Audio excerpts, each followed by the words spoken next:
क्या आप भी किसी काम में परफेक्ट होना चाहते हैं लेकिन बार बार फेल हो जाते हैं? क्या आपको भी लगता है कि सफलता सिर्फ कड़ी मेहनत से ही मिलती है? अगर हाँ, तो आज हम बात करने वाले हैं एक ऐसी किताब के बारे में जो आपकी सोच ही बदल देगी, प्रैक्टिसिंग माइंड। ये किताब सिखाती है कि कैसे हर काम को एक आर्ट की तरह एंजॉय करें, प्रोग्रेस को फोकस करें और बिना प्रेशर के खुद को बेहतर बनाएं। तो अगर आप भी अपनी लाइफ में सच में ग्रो करना चाहते हैं तो इस वीडियो को लास्ट तक जरूर देखें।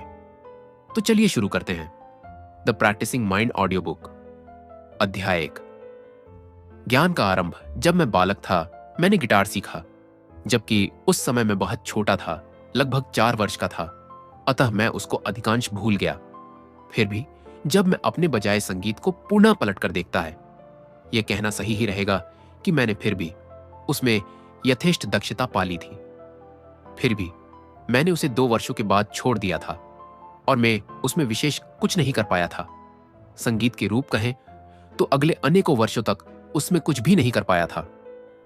9 वर्षों की उम्र तक जैसे अन्य अनेकों बालक बड़े होते हैं, वैसे ही मैं भी पियानो सीखने लगा। फिर से एक बार, वह भी कुछ ही समय तक रहा। इस बार सिर्फ 10 महीने रहा और उसका सही कारण यही था कि मुझे उसमें अभ्यास करना अच्छा नहीं लगता था। यदि मुझ में पूछते तो मैं यही कहता कि वह उबाऊ, बोरिंग तथा कठिन था और मुझे प्रतीत होता था कि मैं उसमें कोई भी प्रगति नहीं कर पा रहा था।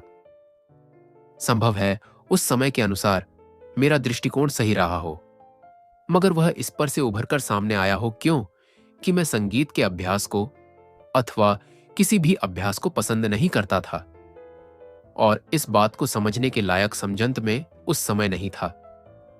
मगर अपने संगीत के प्रति प्रेम के कारण मैं एक बार फिर से पियानो की ओर मुड़ा और उसे ही बजाना सीखता रहा। मैंने अपनी अग्रिम 20वीं एवं बाद की 21वीं के अंतर्गत, जब मैं अविवाहित ही था, मैंने संगीत को बहुत गंभीरता से अपनाया और उसमें यथेष्ट सफलता भी पाई। मैं किसी भाव पद्धति का संगीत रच सकता था। मैंने अनेकों बैठकों में व्यावसायिक स्तर का संगीत भी दिया जो सर्वश्रेष्ठ कला मंचों को प्रस्तुत करता था और जिसका अंत लय राग तथा ठेकों में होता था। मैंने अपना स्वयं का एक बहुमूल्य रिकॉर्डिंग रूम भी स्थापित किया और कुछ अधिक अच्छे गीतकारों एवं कलाकारों के संपर्क में भी आया जो पॉप, जाज एवं लोक संगीत से जुड़े थे। अपनी आयु की 20 के मध्य पहुंचते पहुंचते तक तो मैं एक काफी अच्छा संगीतकार बन चुका था, ऐसा लोगों का कहना था। मेरा संगीत क्षेत्र का विकास बढ़ता रहा और अपने तौसोत्तर जीवन में पहुंचते पहुंचते मुझे अनुभव होने लगा कि अब अभ्यास के प्रति मेरे दृष्टिकोण में काफी परिवर्तन आ गया है। अब मैं न सिर्फ प्रशिक्षण में डूबना पसंद करने लगा था, बल्कि अपने दैनिक कार्यों कलापों से बचने के लिए भी स्वयं को पूरी तरह से इनमें डुबोने लगा था।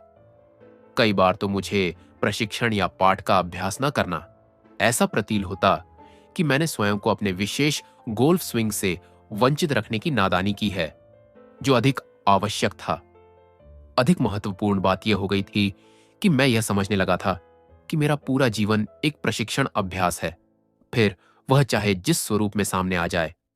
तब तक मैंने भी अनेकों अन्य लोगों की ही तरह से शब्द अभ्यास को सिर्फ कला के रूपों जैसे संगीत, नृत्य तथा चित्रांकन आदि से ही जोड़े रखा था। तब तक मैंने बिगड़ैल बालक, अधिक भारी कार्यक्रम या संकुचित मासिक बजट को इसमें शामिल नहीं किया था, जिसमें उन्हीं सिद्धांतों और चातुरी की आवश्यकता पड़ती है जिनकी संगीत सीखने में होती है। जैसे जैसे मेरा जीवन के प्रति संबंध गाढ़ होने लगा, मानसिक नियंत्रण एवं प्रशिक्षण भी बढ़ गया। मैंने भी अपनी सभी प्रक्रियाओं, प्रयत्नों को प्रशिक्षित मस्तिष्क के माध्यम से संबोधित करना आरंभ कर दिया और यह भी ध्यान देने लगा कि उन सिद्धांतों को मैंने कब कब और कितनी बार अपने प्रतिदिन के व्यवहार में व्यवहृत किया है। मैं अपने जीवन के दृष्टिकोण को अधिक अच्छे की ओर बदलते देखना चाहता था, जिन्होंने मेरे जीवन पथ में इतना बदलाव ला दिया था कि मैं हर बात से कुछ नया सीखना चाहता था। क्या मैं अभी अभी हाल ही में प्रबुद्ध और उम्रदराज हुआ हूं और अथवा कुछ विशेष मेरे साथ परिवर्तनीय हो चुका है जो मेरे मस्तिष्क में विकसित हो रहा है? मुझे झात है। मैं जीवन का वर्गीकरण कुछ नए ही प्रकार से करता है, पहले से कुछ भिन्न मगर नई विश्लेषण पद्धति की यात्री की कारीगरी क्या है, मैं इसे जानना चाहता था। मैं उस समय नहीं समझ पाया था कि मेरा संगीत सीखने का परीक्षण बढ़ता जा रहा था और उसी ने नींव भी डाल दी थी कि जिससे मैं दोनों मानसिक और आध्यात्मिक संघर्षों को, जिन्हें मैं अपने भीतर अनुभव कर रहा था, अब मैंने उन्हें पाया था जब खोजा था कि कोई तो उत्तर मिले। वे आरंभिक प्रयोग कि कोई तो सिद्ध हो, वह व्यक्तित्व जो उस समय तक ठीक से अनुशासित नहीं हो पाया था, बहुत सुदूर तक मुझे ले गया कि हम उद्यम तथा प्रयास करने वाले क्यों असफल हो जाते हैं, जो हमारे लिए बहुत महत्वपूर्ण है। संगीत में मेरी विफलता और सफलता में एक संकेत का इंगित हो रहा था, जिसके साथ मैं अपने दैनिक अनुभवों की तुलना कर रहा था निरंतर। यही कारण है कि आप इस पुस्तक में आरंभ से अंत तक संगीत का संकेत पाएंगे। तब भी जरूरी नहीं है कि इसके लिए आपको संगीत का ज्ञान हो, तभी आप अपनत्व का अनुभव कर पाएंगे। भले ही संगीत के एक पक्ष ने मुझे बहुत कुछ सिखलाया, जीवन के हर पहलू में प्रशिक्षित मस्तिष्क अवश्य उपस्थित रहता है। आप भी अवश्य ही उस अपने अनुभव की मेरे इस अनुभव से तुलना अवश्य कर लेंगे। मेरे शिक्षण के समय में महत्वपूर्ण संगीत था, न कि वह गतिविधि जिसने सर्वप्रथम मेरे दैनिक कार्यक्रम को प्रेरित किया था, बल्कि मैं पहली बार सचेत हुआ कि मेरी जीवन दृष्टि व्यवहार से सरक चुकी है जब मैंने अपनी पत्नी की सलाह को स्वीकारते हुए जीवन की आरंभिक तौसी में पहली बार गोल्फ को अपनाया। उसका कारण था कि मैंने अपने जीवन के आरंभिक समय को इस परिवर्तन का आरंभिक कारण नहीं माना। वे जीवन के अनुभवों में से बहुत पहले ही मिटा दिए गए थे। निश्चय ही जीवन के इस काल तक आकर संगीत मेरा दूसरा स्वभाव बन चुका था। मेरा अभ्यास का समय भी स्वाभाविक रूप से नवोन्मेषी, सीख रहे विद्यार्थी का संघर्षपूर्ण समय नहीं था, जबकि गोल्फ पूरी तरह से मेरे लिए नया था। मैं उस बारे में कुछ भी नहीं जानता था और न उस खेल के बारे में पूर्व प्रचलित विचार थे। आरंभ में मेरे ससुर मुझे अपने साथ मैदान में खेलने ले जाते और मेरे लिए पुराने बल्ले उधार या किराए पर ले लिए जाते। मुझे शीघ्र ही खेल की दुविधा समझ में आ गई। मुझ पर सबसे बड़ा प्रभाव इस बात का पड़ा कि जो भी कोई खेल में प्रवीण था, वह खेल ही नहीं रहा था। अधिकांश व्यक्ति उतनी ही देर तक गोल्फ खेलते थे जितनी देर तक मैं पियानो बजाता था, और फिर भी वे अपनी सक्रियता में पुस्तक एक से भी बाहर नहीं निकल पाए थे। वे बहुत भ्रष्ट खेलते थे और खेल में से उभरने का उन्हें मार्ग भी नहीं मालूम था। मेरा यह तात्पर्य है कि वैसे तो वे हफ्तों महीनों तक गोल्फ खेलते रहे, मगर वे खेल के मौलिक नियम भी नहीं जानते थे, जैसे गेंद को हवा में उछालना। वे अपने लक्ष्य की ओर गेंद भी नहीं मार सकते थे। वे कभी भी नहीं सुधरे और वे नहीं समझ पाए कि क्यों, जबकि अब तक तो उन्हें सैकड़ों गजों तक के लक्ष्य को मारना आना चाहिए था, बल्कि गेंद को ऊपर उछालना या नीचे अथवा उसकी उछाल को इच्छानुसार दाएं से बाएं मारना आना चाहिए था। अपने ज्ञान की पूर्ण शून्यता को लेकर अपने गोल्फ के क्लब को कैसे स्विंग देवे या वे कैसे दिखते थे जब वे गेंद को मार रहे थे, वे अपने उसी मौलिक ज्ञान को बार बार दोहरा देते, मगर नए प्रकार के परिणाम पाने की आशा करते। इसकी तुलना यदि संगीत से करते तो वह किसी को पियानो बजाते हुए पिछले 20 वर्षों से देखते हुए भी एक बार में एक से अधिक नोट स्वराघात बजाते हुए नहीं देख सकता, क्योंकि उसे झात नहीं था कि उसे अपनी उंगलियों से बजाना है, न कि अपने कुहनियों से। मुझे सबसे अधिक लाभ यह हुआ कि वैसे तो मैं लाल मेल से जुड़ा हुआ नहीं था। मैं अपनी बढ़ती के दिनों में किसी भी खेल में सर्वोत्तम नहीं हो पाया। अतः मैंने यह सोच लिया था कि मुझे किसी प्रशिक्षक की आवश्यकता पड़ेगी ताकि वह मेरे विकास पर नजरें रख सके, अन्यथा अनेकों अन्य गोल्फरी के सम्मान में भी कृष्ठित ही रह जाऊंगा। फिर क्योंकि मैंने संगीत के वाद्य सीखने का प्रयत्न किया था, गिटार और पियानो के अलावा अन्य भी जैसे बांसुरी और सीनैक्सोफोन भी, यह भी आशा मैंने की थी कि खेल में प्रवीणताएं आने से एक रूपता और आनंद भी आएगा जिसमें समय और प्रयत्न लगेगा। मुझे यह कभी नहीं प्रतीत हुआ कि गोल्फ का सरल और सुलभाभ्यास होगा। मैं इस बात से विचलित भी नहीं हा था, मगर फिर भी जानता था कि पियानो अच्छा बजाने के अलावा भौ मैंने अपने संगीत के अनेकों लक्ष्यों को चुका दिया था। मैंने अपने इस कार्य से संतोष पाना चाहा था कि अब मैं एक प्रौढ़ व्यक्ति है और सभी कुछ उसी प्रकार से सोचता है जो जान मैंने असफलताओं से पाया था। मेरा विश्वास था कि मैं अपने इस नए अवतार में अपने नए लक्ष्य पाने लगूंगा। मैंने गोल्फ से यह सीखा था कि संगीत की मेरी सारी असफलताएं गोल पाने की सही शिक्षा और प्रैक्टिस के ज्ञान के अभाव में आई थी, और मुझे उस ज्ञान के लिए क्रमशः लगातार प्रयत्न करते रहना चाहिए।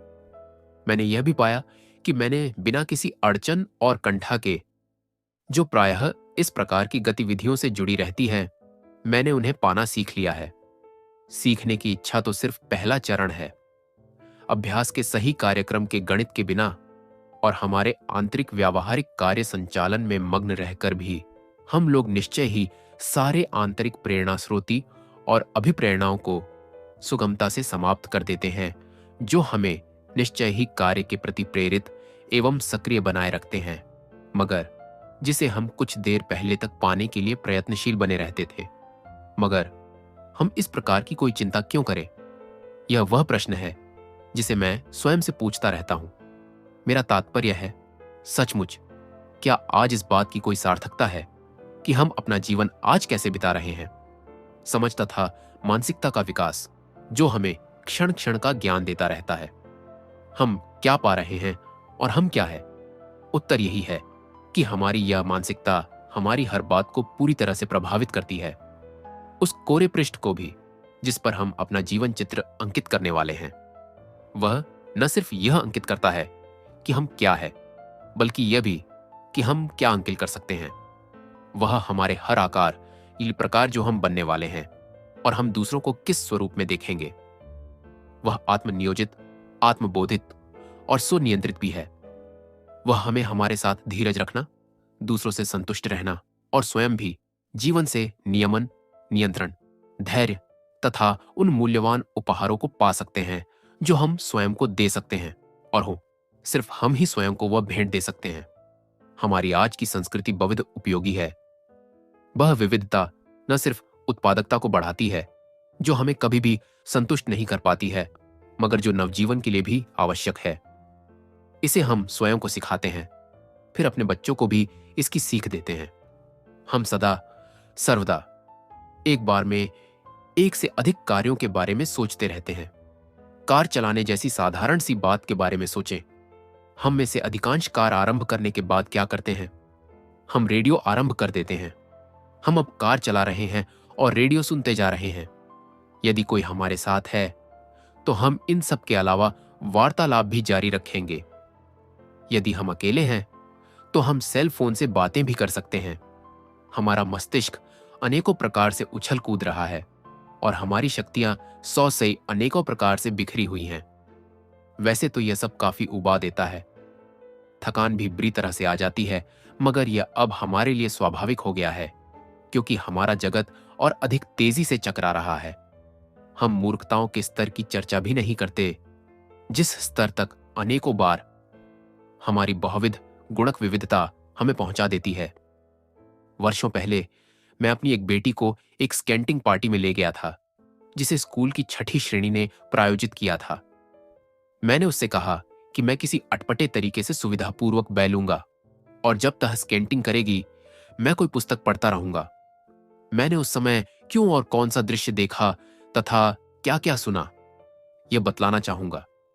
6ठी डुई मॉनिटर सीलिंग से स्केटिंग रिंग के साथ लटक रहे थे, जहां तक स्केटिंग होने वाली थी और जहां लोग अपने स्केट्स रखते थे।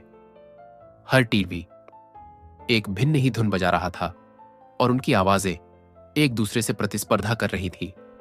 सारी बैठक में ऊंची आवाज में संगीत बज रहा था। वहीं पर वीडियो गेम खेलने का क्षेत्र भी था, जहां करीब 6 पूरे आकार की मशीनें थी जो अपना स्वयं का संगीत बजा रही थी। एक कोने में रिंक में 7 फुट का टीवी पर्दा था, जिसमें गृह थिएटर से अलग ही म्यूजिक वीडियो बज रहा था।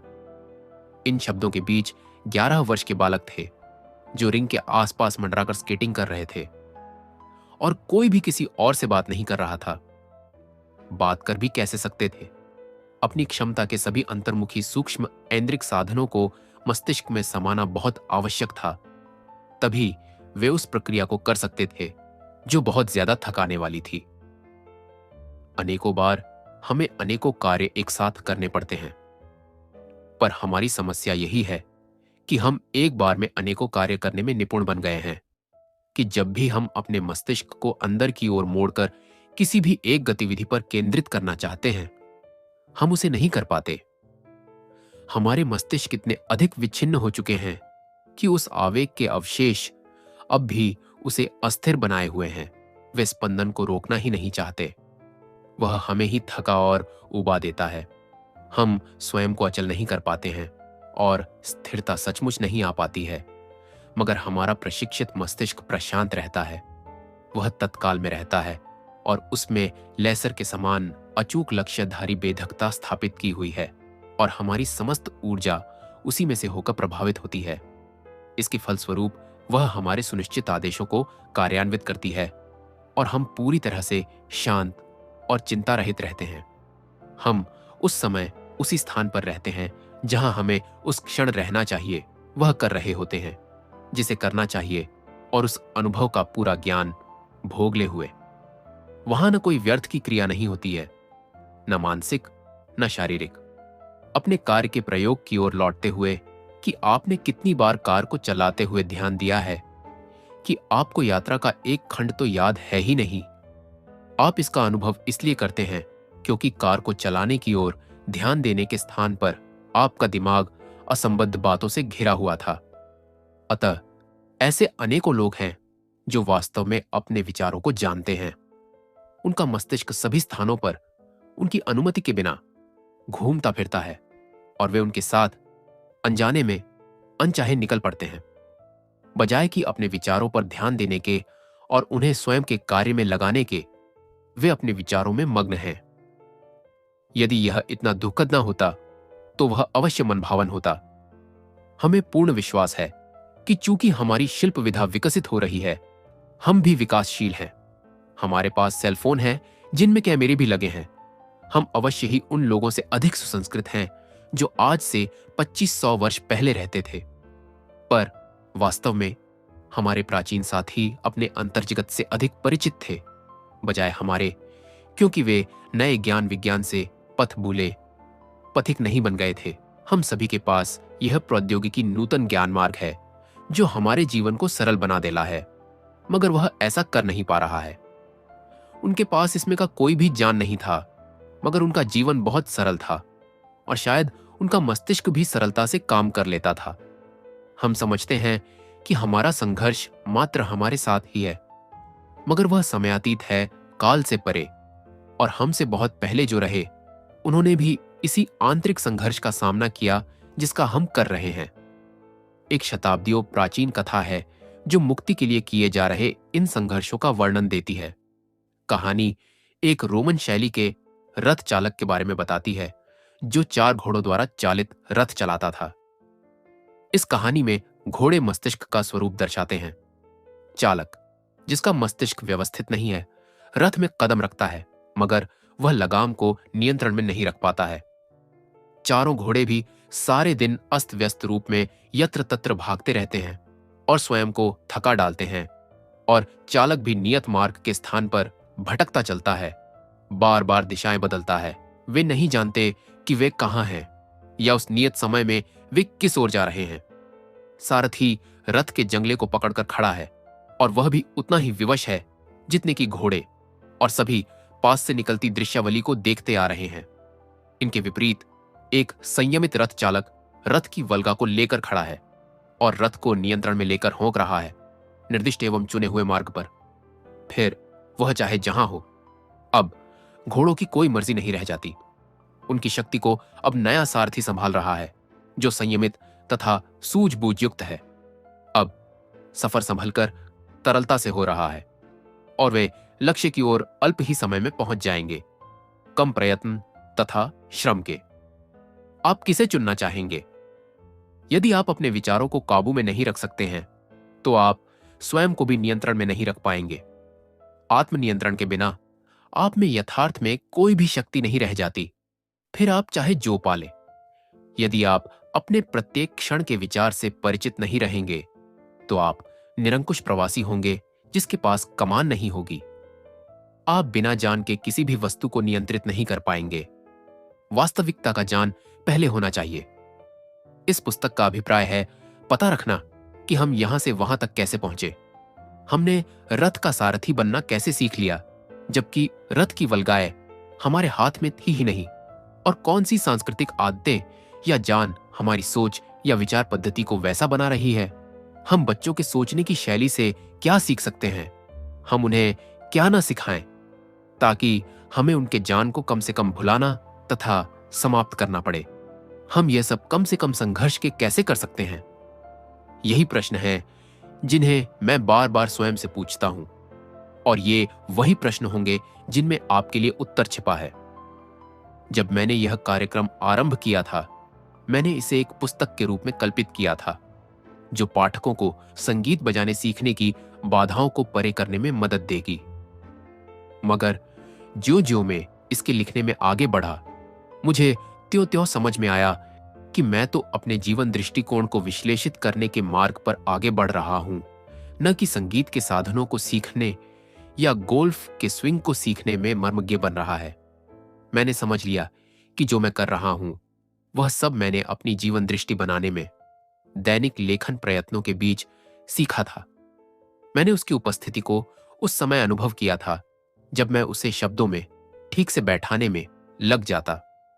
मैंने देखा कि मैं इससे एक व्यापार को सफलता से चला रहा था और अपनी युवा कन्याओं के प्रति अपना कर्तव्य निभा रहा था। एक दिन मुझे पता चला कि मैं बहुत उलझन और थकावट अनुभव कर रहा हूं जब मैं अपनी पुत्रियों की देखभाल कर रहा था। इस पुस्तक की सारी सूझबूझ तथा विचार मुझे इन्हीं से मिल रही थी, मगर वे लिखे जाने की प्रतीक्षा कर रही थी, क्योंकि मेरे बच्चों को मेरे ध्यान की जरूरत थी। मुझे पता चला कि मैं रथ का सारथी बन गया है, जिसके पास रथ की बागडोर नहीं है।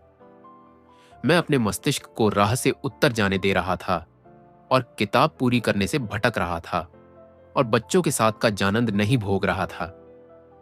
ऐसा पता चलते ही मैंने रथ की बागडोर को ढीला छोड़ा और पुस्तक लिखने की अगली निर्धारित किश्त को टाल दिया। तनाव भी तत्काल ही विलीन हो गया और मैंने भी अविलंब उस खेल में डुबकी लगा ली जो मैं अपनी बेटियों के साथ बिना खेले गंवा चुका होता। आरंभ में मैं इस पुस्तक व्यवहार कुशल मस्तिष्क का ऐसा स्वरूप नहीं रच पाया होता। फिर भले ही किसी ने मुझे दबाव से बिठाकर कहा होता, मैं तुम्हारा सारा खर्च उठाऊंगा और तुम्हारे परिवार की देखभाल भी करूंगा, तुम सिर्फ लिखते रहो, उसमें लिखने की प्रक्रिया लगी होती एवं मैं स्वयं को लिखते हुए देखता तथा सौंकता। अब मुझे जाते हुआ कि जीवन में आगे बढ़ने की मेरी प्रक्रिया मेरी उम्र की आरंभिक 20 में ही आरंभ हो चुकी थी। समझट है यह आपको परिचित प्रतीत हो, मगर तब तक थी मेरे पास उन कार्यों की एक लंबी सूची जमा हो चुकी थी जिन्हें पाने की मुझे लालसा थी और जिनमें मैं आरंभिक महान पियानो गतिविधि, जिसमें उसके सारे कीबोर्ड के प्रत्येक चलित हिस्से को सम्मिलित होना पड़ता है, जिसमें कुल मिलाकर 8,000 से 10,000 तक सक्रिय अंग होते हैं, जिनमें 88 चाबियों हैं तथा 34 परिवर्तन प्रत्येक चाबी में करने पड़ते हैं। एक पियानो में 225 से लेकर 235 तक तार होते हैं तथा हर एक में तदनुकूल सुर मिलाने के लिए ट्यूनिंग के हेतु ट्यूनिंग पिन होती है, जिसे अलग से सुर के साथ मिलाना पड़ता है कम से कम एक बार प्रत्येक ट्यूनिंग में। मेरी बात पूर्णतया स्पष्ट है। पियानो पर कार्य करना, कार्यों का दोहराना, पुनः पुनः करना स्वयं में समाये रखता है। जो उबाऊ और नीरस होता है उस बारे में यही कहा जा सकता है। आप वाद्य यंत्र से जो भी कुछ करते हैं उसे कम से कम 88 बार करना पड़ेगा। यह आपको उसे छोड़ने को प्रेरित करता है, उससे संबद्ध हर बात को, मगर आपको उससे सक्रिय हर दैनिक गतिविधि को बनाए रखना पड़ेगा जो आपको दुकान में तथा स्टेज पर सजीव रखती है। यदि आप पर एक हद तक नियमबद्धता या धीरज नहीं है तो आपकी अधीरता और उदासी बढ़ जाएंगे। इस दोहराए जाने वाले गुण को पुनः विस्तार से कहने से मेरा तात्पर्य आपको सिर्फ यह समझाना है कि आप इस कार्य की नीरसता और उबाऊपन को जान जाए कि मैं तो सिर्फ जान बचाने के लिए किसी भी कार्य में सम्मिलित हो गया था। कार्य जितना अधिक कठिन था, उतना ही अधिक उबाऊ भी था। इससे मैं दिन भर कुछ न कुछ अकेला सोचता रहता। उससे मैं निर्णय कर पाता कि क्या उपयोगी होगा तथा क्या व्यर्थ रहेगा, जिसे मैं अपने काम में लगा सके। इस पुस्तक में सर्वत्र उन बातों पर मैं ध्यान दूंगा जो मेरी समझ में मेरे जीवन के निर्णायक सूत्र थे और जिन्होंने मुझे मेरे जीवन में बहुत काट सिखाया कि मैं कब संघर्ष करता रहा, कब जमीन पर स्वयं को गिरा बैठा और कब उन असफलताओं के बीच से पुनः ऊपर उठ गया जीवन के कुछ सामान्य सत्यों को देखकर। और इस प्रकार से हमारे शिक्षित मस्तिष्क को समझना आरंभ हुआ। तो दोस्तों, आज के लिए इतना ही। इसके अगले अध्याय के लिए आप हमें कमेंट कर सकते हैं और ऐसे ही ऑडियो बुक के लिए हमारे चैनल को सब्सक्राइब जरूर करें।